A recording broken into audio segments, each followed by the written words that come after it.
আজকে আমরা বললাম চান্দিনা পালকি সিনেমা হলের সামনে হেলাল ভাইয়ের বুটমুড়ির দোকানে বুটমুড়ি খাওয়ার জন্য।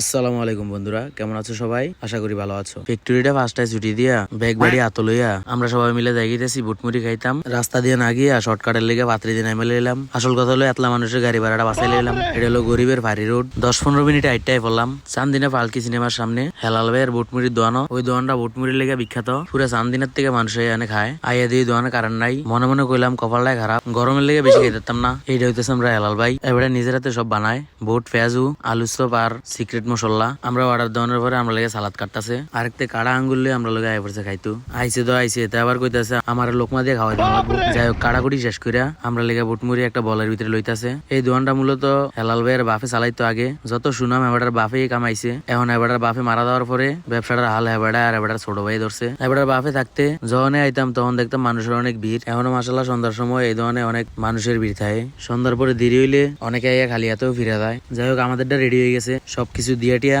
বলটা আমরা মধ্যে এনে রাখলো। তারপর হাতে ভাঙা শুরু করলাম। সব পেঁয়াজও ভাঙা হইতাছে। এর মধ্যে দিয়ে আশরাফুল ভাই কইতেছে আমার পেট আজকে ভরপুর আছে, তোমরা টেনশন করো না, আজকে একটু খানাটা কম খায়াম, সবাই বুটমুড়ি পর্যাপ্ত পাইবা। কিন্তু কেন জানি আমার মনে হইতেছে এবার মিশা কথা কইতাছে। সবকিছু ভাঙার পরে এবার একটু লাড়াচাড়া দেওয়া হইলো যাতে ভালো করে মিক্স হয়। তারপর খাওয়া দাওয়া শুরু হয়ে গেল।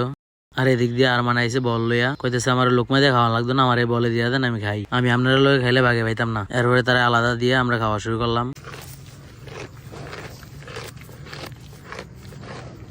হঠাৎ করে বলের দিকে চাইয়া দেখি আমি ভিডিও করতেছি আর তারা এক একজন বেকু দিয়া বলের ভিতরে ঠেলতেছে। তারপরে নিমিশে বলটা খালি হয়ে গেল। আমার কাছে এমন মনে হইলো আমি হাত দেওয়ার আগে বল খালি হয়ে গেছে। ঠিক মতন আগাইতে পারে আবার অর্ডার করলাম। আর এবারে এমন একটা ভাব ধরে রয়েছে যেমন লাগে এবারে খায় নাই, অথচ এবারের মতো বেশি খাওয়ার না একটা প্লেয়ারও নাই আমরা লোকে যে কিনা এবারের তো বেশি খাই পারবো। তারপর আরেক বল রেডি করে দিল। এরপরে আবার আলু সব পেঁয়াজও ভাঙা শুরু হয়ে গেল। তারপর কারেন্টটা আয় পড়লো। কারেন্টটা অনেক ফ্যানটা লাগাই ঠিক মতো বইলাম। এবার মনে মনে কইলাম এবার বেশি খাওয়ান যাবো। তারপর মাখামাখি শেষ হইলো। পিছের দিকে চাইয়া দিই আর মানে আবার বললো দাঁড়া রয়েছে। এমন একটা ভাব লয়ে রয়েছে যেমন 3 দিন ধরে ঘরে খানা খায় না। তারপরে তারা আবার আলাদা দিয়া আমরা আবার খানা শুরু করলাম। এবারটাই হয়েছে বেকুর ড্রাইভারটা ক্যামেরাটা ধরলে এবার একটা ভাব লয়ে এলায় যেমন লাগে এবার সবার তো কম খায়। হঠাৎ রাকিব ভাই এবার সামনের থেকে বলটা টান দিয়ে লয়ে গেল আর কইতেছে আমরা না বলে ফেট ভরা, আপনি এত খাওয়া লাগতো না। তারপর আশরাফুল ভাই এন্দে কিছু কি মারতাছে এক মুঠ লবণ লেগা, কিন্তু পারতাছে না। তারপরে না লইতে পারে কয় যা যা তোরাই খা। তারপর শামিম ভাই কয় এবার এক মুঠ দেন নয়তো এবার রাগ হইব। তারপর আবার সবাই মিলে খাইলাম।